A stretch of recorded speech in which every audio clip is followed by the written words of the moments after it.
तो अभी हम लोगों ने आरएसएस के हेडक्वार्टर पे एक थोड़ी-सी झलक मात्र दिखाई है, तो अगर विद्यार्थी मोर्चा का कार्यक्रम रोकने का अगर यदि वो लोग प्लान करते हैं, तो अभी विद्यार्थी फिर सड़क पे आने वाला है। संभव है नहीं वो कर पाएँ। दूसरी बात, अगर मान लीजिए उसने कुछ बदमाशी करी, हमारे महापुरुषों की विचारधारा भी फैल चुकी है गाँव-गाँव में। लड़ाई अगर वो लड़ना चाहते हैं, हम लोग तैयार हैं। हम लोग ये जो खून है इसमें दौड़ रहा है, ये भीमा कोरेगाँव में हमारे महापुरुषों ने, कोरेगाँव में जो हमारे वीर योद्धाओं ने जो लड़ी थी, उनका खून इसमें दौड़ रहा है। तो ये गर्मी शांत नहीं हुई है, सबक उनको भी सिखाने का काम करेंगे, चाहे जिस अवसर को लड़ाई लड़ना साथ हैं भारतीय विद्यार्थी मोर्चा के राष्ट्रीय संयोजक दिलीप गौतम जी। सर, आपका चैनल में स्वागत है। धन्यवाद। सर, यहाँ पर किस प्रकार का कार्यक्रम है आज? आज भारतीय विद्यार्थी मोर्चा, भारतीय युवा मोर्चा, भारतीय बेरोजगार मोर्चा, भारतीय विद्यार्थी छात्रा प्रकोष्ठ और इंडियन रिसर्च स्कॉलर एसोसिएशन का 9वां राज्य अधिवेशन उत्तर प्रदेश में संपन्न हो रहा है, जो आज इधर फैज़ाबाद में संपन्न हो रहा है। इस वजह से इधर कार्यक्रम लगे हुए हैं, बहुत सारे विद्यार्थी आए हुए हैं। सर, अभी देखा जा रहा है कि बहुजन युवाओं को खास करके देश में जो बेरोजगारी बढ़ रही है, इसको लेकर आपका संगठन कुछ करेगा आगे? इस पे हम लोग एक बड़ा प्लान बना रहे हैं, जल्दी उसकी घोषणा कर दी जाएगी बड़े पैमाने पे, चूँकि एक बेरोजगारी एक बड़े षड्यंत्र के तहत करी जा रही है। जैसे अभी कॉन्ट्रैक्ट बेस पे भर्तियाँ हो रही हैं।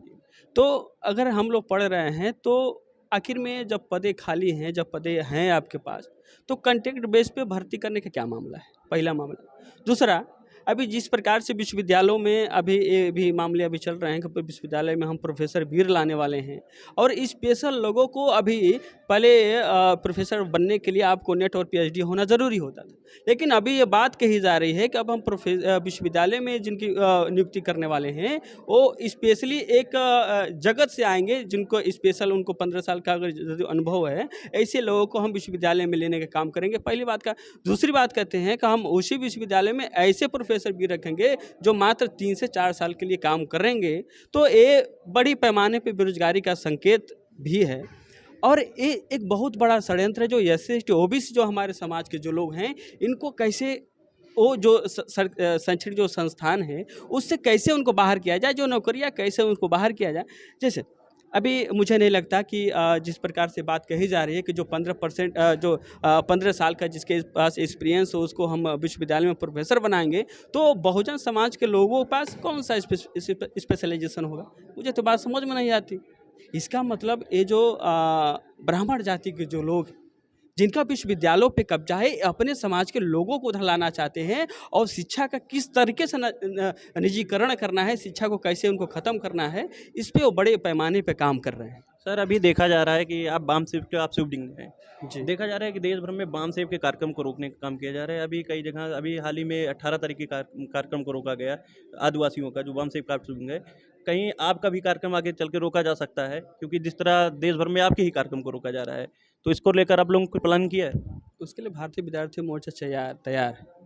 अभी जिस प्रकार से अभी कानपुर में वामसिप का राज्य अधिवेशन था, और एक ब्राह्मण, मैं हूँ ब्राह्मण महासभा के व्यक्ति आया, और चूंकि उधर पुलिस प्रशासन में सारे सारे ब्राह्मण थे, और संविधान के विरोध में जाकर के, चूंकि संविधान में हमको कार्यक्रम करने का अधिकार है, संगठन बनाने का अधिकार है, हमको सारे अधिकार दिए हुए हैं, वो मौलिक अधिकार का हनन करते हुए संविधान के विरोध में जाकर के उस कार्यक्रम को रोकने का काम किया गया।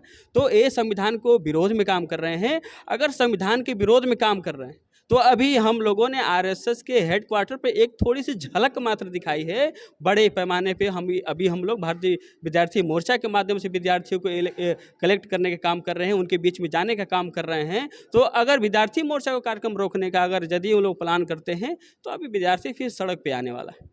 अभी वो स्थिति नहीं रह गई है कि आप बोलते रहो हम डर के मारे घर में चले जाएं। अभी वो स्थिति खत्म हो गई। जैसी भी लड़ाई अगर वो लड़ना चाहते हैं, हम लोग तैयार हैं।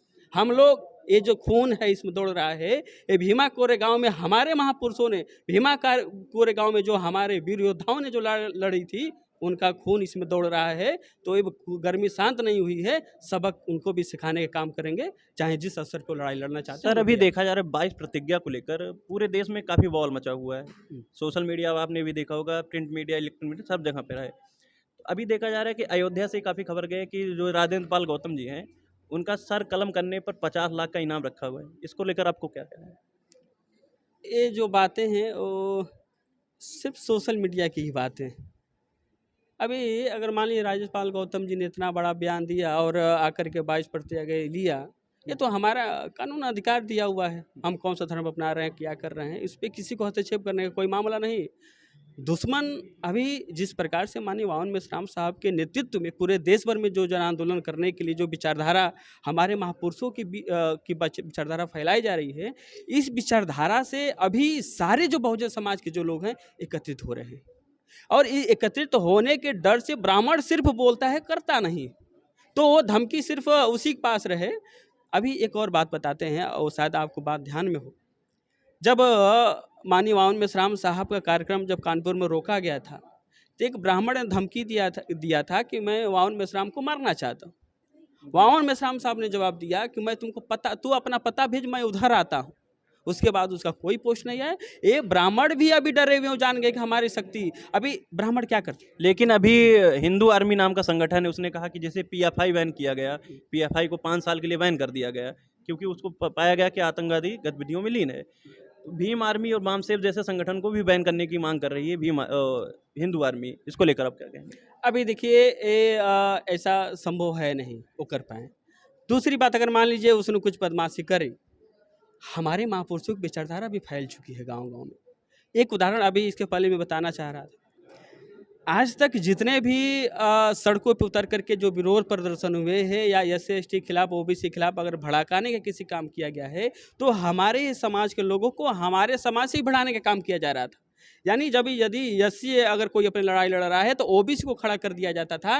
लेकिन बहुजन महापुरुषों की विचारधारा इतनी तेजी से लोगों के पास पहुंच रही है, वावन मेश्राम साहब के माध्यम से जो वामसेव संगठन काम कर रहा है, इतनी तेजी से फैली हुई है कि ब्राह्मण अभी किसी भी व्यक्ति को उनके सामने खड़ा नहीं कर पाता है। वो ब्राह्मण खुल करके खुद आ रहा है। इसका मतलब वो कहीं ना कहीं कमजोर हो चुका है। वो बोलते रहे, सामने वो भी आने वाला नहीं है, उसके अंदर वो डर व्याप्त है, वो अभी कुछ करने वाला नहीं है। सर, आप युवाओं और बेरोजगार मोर्चा के जो भारतीय विद्यार्थी मोर्चा है, उसके जो राष्ट्रीय लेवल पर सबसे बड़ा संगठन है विद्यार्थी मोर्चा बहुजनों का, उसको लेकर बहुजन विद्यार्थियों को आप क्या संदेश देना चाहते हैं? देखिए, एक तो जो बातें डॉक्टर बाबा साहब अम्बेडकर से एक बात हमको सीखनी चाहिए। डॉक्टर बाबा साहब अम्बेडकर एक बात कहते हैं, शिक्षित हो, संगठित हो, संघर्ष करो। तो उसमें जो डॉक्टर बाबा साहब अम्बेडकर ने एक बात कही है कि शिक्षित को, यानी अगर डॉक्टर बाबा साहब अम्बेडकर को देखा जाए, एक तरफ कह रहे हैं शिक्षित हो, यानी वो शिक्षा की बात कर रहे हैं, लेकिन उन्होंने जो अपना गुरु बनाया वो पढ़े लिखे नहीं थे। ज्योतिराव फुले की पढ़ाई क्या थी? कक्षा 7 तक पास थे। बुद्धा की पढ़ाई आप जान सकते हैं। ज्योतिराव फुले की पढ़ाई, कबीर साहब की जो पढ़ाई है, जब कबीर साहब खुद कहते हैं मसी कागज छुओ नहीं, कलम गई नहीं याद। यानी डॉक्टर बाबा साहब अम्बेडकर इन जो अनपढ़ जो लोग थे, अगर इनकी पढ़ा लेकर कितना बड़ा काम करते उनको गुरु मानते हैं। इसका मतलब बाबा साहब अपने समाज को बताना चाहते थे, ये जो सामाजिक एजुकेशन है, ये सोशली जो एजुकेशन है, हमारे समाज के लोगों के बीच पहुँच जानी चाहिए। मैं अपने समाज के विद्यार्थियों से, युवाओं से मैं अपील करना चाहूँगा, अभी आपको अपने महापुरुषों से सीखते हुए, आपके महापुरुषों ने जो काम किया हुआ है, जो पॉलिसियाँ बनाई समाज से, आपको सीखने की ज़रूरत है। अभी हमारे समाज के लोगों को सामाजिक इतिहास की जानकारी पहले नंबर पे हो जानी चाहिए। हमारे इतिहास के, हमारे महापुरुषों के इतिहास की जानकारी बड़े पैमाने पर हो जानी चाहिए। और जितने भी बहुजन समाज के जो विद्यार्थी, ये एक जो कॉमन जो मुद्दा है, जो हमारे समाज के हमारे महापुरुषों ने शिक्षित करने का काम किया था, और दुश्मन शिक्षा से कैसे दूर खत्म कर रहे हमारे समाज के लोगों को, तो इस षड्यंत्र को समझ करके सभी साथियों को एक मंच पे आना होगा। और एक मंच पे आकर के जिस प्रकार से एजुकेशन पॉलिसी हमारे विरोध में बनाई जा रही हैं, तो एक मुखर होकर एक बात हम अपने एकजुट होकर के एक बात हम अपनी कह सकते हैं, उनका विरोध कर सकते हैं बड़े पैमाने पे। बहुजन समाज के सभी विद्यार्थियों से अपील करना चाहते हैं, अभी आपको जरूरत है एक मंच पे आने की।